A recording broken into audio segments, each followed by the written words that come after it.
हरियाली तीज का व्रत हमें वर्ष 2023 में कब करना है? हरितालिका तीज और हरियाली तीज में क्या अंतर होता है? दोनों ही व्रत करना आवश्यक है क्या?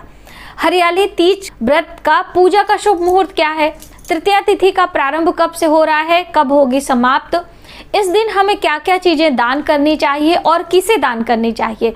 और ज़्यादातर लोगों के प्रश्न आए हैं कि क्या हम घर में पूजा कर सकते हैं कि मंदिर जाना हमें ज़रूरी है?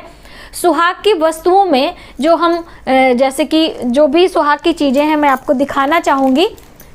ये इस तरह से सुहाग की चीज़ें हम लगा के रखते हैं। तो बहुत सारी बहनों का प्रश्न था कि क्या हम हरे रंग की चीज़ों का ही दान करें, प्योर हरा रंग, उसमें और कोई रंग मिक्स नहीं होना चाहिए, कि हम सभी चीज़ों को मिक्स करके यानी कि लाल रंग की चूड़ियाँ या मरून कलर की चूड़ियाँ और रंगों का भी इस्तेमाल कर सकते हैं। तो देखिए दोस्तों, जो हरियाली तीज का व्रत है वो श्रावण मास की शुक्ल पक्ष की तृतीया तिथि को किया जाता है और इस व्रत को करने से हमारे सुख सौभाग्य में वृद्धि होती है, पति की दीर्घ आयु होती है और इस व्रत को कुंवारी लड़कियां भी करती हैं। सुहागन स्त्रियां तो करती ही हैं करती, लेकिन कुंवारी लड़कियां भी अपने मन चाहा पति के लिए आप कह लीजिए या फिर आने वाले जो उनके होने वाले पति होते हैं उनकी कामना से इस व्रत को करती हैं, क्योंकि जो ये व्रत है इसको सर्वप्रथम माता पार्वती ने किया था भगवान शिव को पाने के लिए।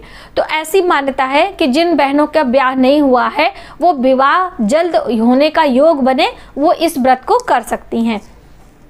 अब अंतर की बात जो आप लोगों ने पूछा है कि हरितालिका तीज और हरियाली तीज, तो देखिए जो हरियाली तीज है वो श्रावण मास की शुक्ल पक्ष की तृतीया तिथि को मनाया जाता है और जो हरितालिका तीज है वो भादो मास की तृतीया तिथि को मनाया जाता है। तो इसमें महीनों का अंतर है, लेकिन दोनों ही व्रत को सुहागन स्त्रियां और कुंवारी लड़कियां भी कर सकती हैं।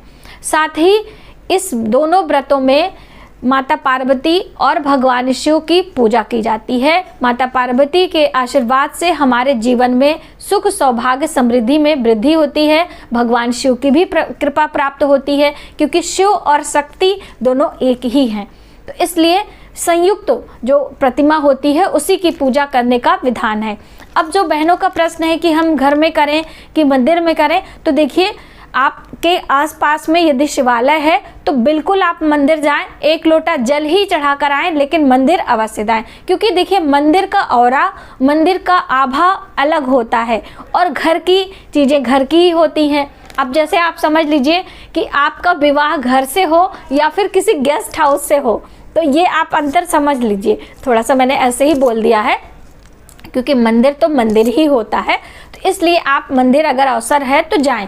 यदि नहीं जा पा रही है तो इतना ज़्यादा चिंता भी ना करें, आप पूर्ण श्रद्धा भाव से अपने घर में एक चौकी लगाकर भगवान शिव और माता पार्वती की जो प्रतिमा होती है उसे रख लें। संयुक्त होना चाहिए साथ में, और भगवान गणेश उनकी गोद में होते हैं, क्योंकि कोई भी पूजा विघ्नहर्ता भगवान गणेश के बिना अधूरी मानी जाती है। इसलिए भगवान गणेश की पूजा सर्वप्रथम आपको करनी है।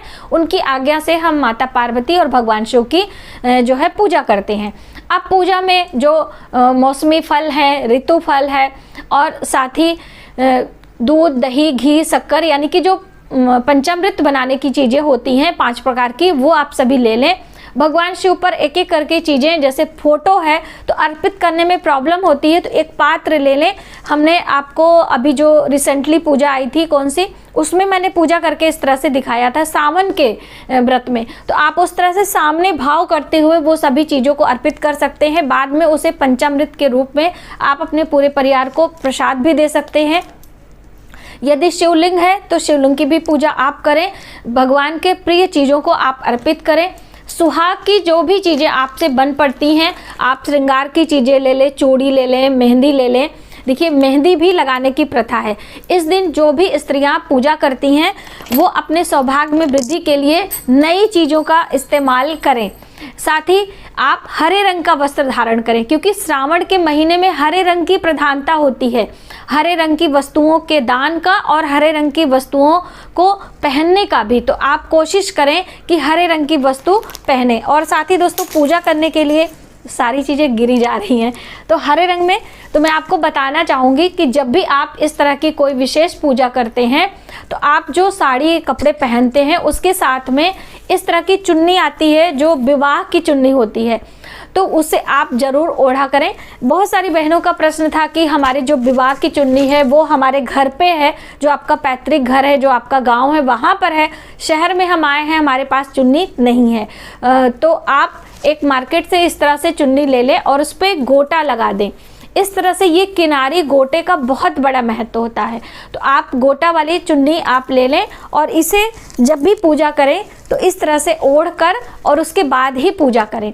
जब भी हम कोई सौभाग्य में वृद्धि वाला व्रत पूजा करते, चाहे आप दिवाली की पूजा कर रहे हो, चाहे आप हरितालिका तीज की पूजा करें, कोई भी पूजा कर रहे हो, इस तरह से ऊपर से आपको एक चुन्नी अवश्य लेना चाहिए। आइए दोस्तों जान लेते हैं कि हरियाली तीज का व्रत हमें कब करना है और पूजा का शुभ मुहूर्त क्या है, तृतीया तिथि का प्रारंभ कब से हो रहा है। तो 19 अगस्त दिन शनिवार के दिन ये हरियाली तीज का पर्व मनाया जाएगा। इसी दिन सभी सुहागन स्त्रियां इस व्रत को धारण करेंगी, क्योंकि जो हरियाली तीज है वो सुबह सवेरे सूर्योदय के साथ ही हमें प्राप्त हो रही है। और शुरुआत कब से हो रही तृतीया तिथि, तो 18 अगस्त को रात्रि 8:01 पे शुरू हो जाएगी 18 अगस्त को, और 19 अगस्त को रात्रि को 10:19 पर समाप्त होगी। यानी कि जब हम 19 अगस्त को सुबह उठेंगे तो हमें तृतीया तिथि में मिलेगी। उसी दिन आपको व्रत करना है। व्रत कैसे करना है, सुबह सवेरे उठें, अपने सारे नित्य कार्य को निपटाते हुए स्नान करें और शुद्ध साफ वस्त्र पहने और अपने पूजा मंदिर में आकर आपको व्रत का संकल्प लेना है। जैसे कि ये व्रत हर वर्ष हम करते हैं तो हर वर्ष हमें संकल्प लेना होता है। आप हाथों में जल, अक्षत, पुष्प लेकर कुछ दक्षिणा रख लें। भगवान भोलेनाथ और माता पार्वती, भगवान गणेश के सामने आप व्रत का संकल्प लें। आपको निर्जला करना है या फलाहार करना है, जैसी भी आपकी शारीरिक अवस्था हो उस तरह से व्रत का संकल्प ले लें। ये सारी चीज़ें भगवान के चरणों में आप रख दें। पंचोपचार विधि से पूजा कर लें, भगवान शिव के मंत्रों का जप कर लें और भगवान को पुष्पों से जो है श्रृंगार कर दें, इत्र चढ़ा दें। उसके बाद आप दिन भर श्रृंगार करें, मेहंदी लगाएं, अपने पूजा की तैयारी करें।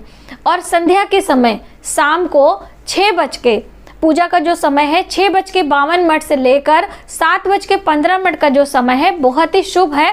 तो आप संध्या के समय प्रदोष काल में ये पूजा कर सकते हैं अपने घर में अथवा मंदिर में। कहीं भी आप चौकी लगा लें, उस पर माता पार्वती की प्रतिमा रख दें, कलश रख लें। साथ ही सभी पूजा की सामग्री जो भगवान शिव को प्रिय है वो अक्षत, पुष्प, हल्दी, कुमकुम, रोली और सुहाग की सभी चीज़ें आपको रख लेनी है। देखिए हल्दी, कुमकुम, रोली आप माता पार्वती को चढ़ाएंगे, भगवान गणेश को चढ़ाएंगे, ऋतुफल चढ़ाएंगे, कुछ मिष्ठान आपको भोग लगाना है। इस तरह से पूजा अर्चना करते हुए हमें रात्रि जागरण करना होता है और भगवान शिव के भजन कीर्तन करने होते हैं। और सुबह सवेरे स्नान करके ब्रह्म मुहूर्त में माता पार्वती और भगवान शिव की पूजा एक बार फिर से करनी होती है। और फिर उसके बाद कुछ दक्षिणा, कुछ भोजन, कुछ प्रसाद हमें दान करने के लिए, यानी कि ब्राह्मणों को दान देने के लिए हम निकाल कर स्वयं पारण करते हैं। इस तरह से ये विधि होती है पूजा करने की। आप अपने कुल परिवार में अपने बड़े बुजुर्गों से भी राय ले सकते हैं कि कैसे हमें व्रत करना है, क्या परंपराएं हैं, क्योंकि हर लोगों के परिवार के कुल के अनुसार पूजा करने का भी विधान होता है। तो देखिए जो एक आम तरीका होता है वो मैंने आपको बताया है, आप अपने घर के बुजुर्गों से भी पूछ सकते हैं। और साथ ही यदि पहली बार आप व्रत करने जा रही हैं, चाहे कुंवारी लड़कियां हो चाहे सुहागन स्त्रियां हो, पहली बार इस व्रत को ना करें, क्योंकि इस बार वर्ष 2023 में अधिक मास लगा हुआ है। तो अधिक मास लगने के कारण हम कोई नया व्रत नहीं शुरू करेंगे।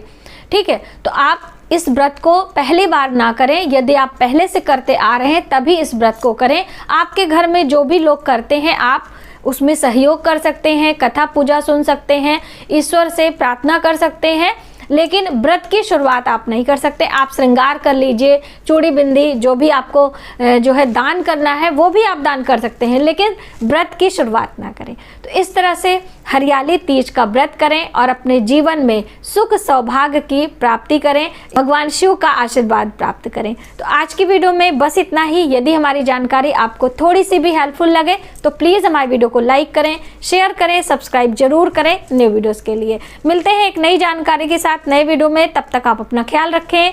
जय माता दी।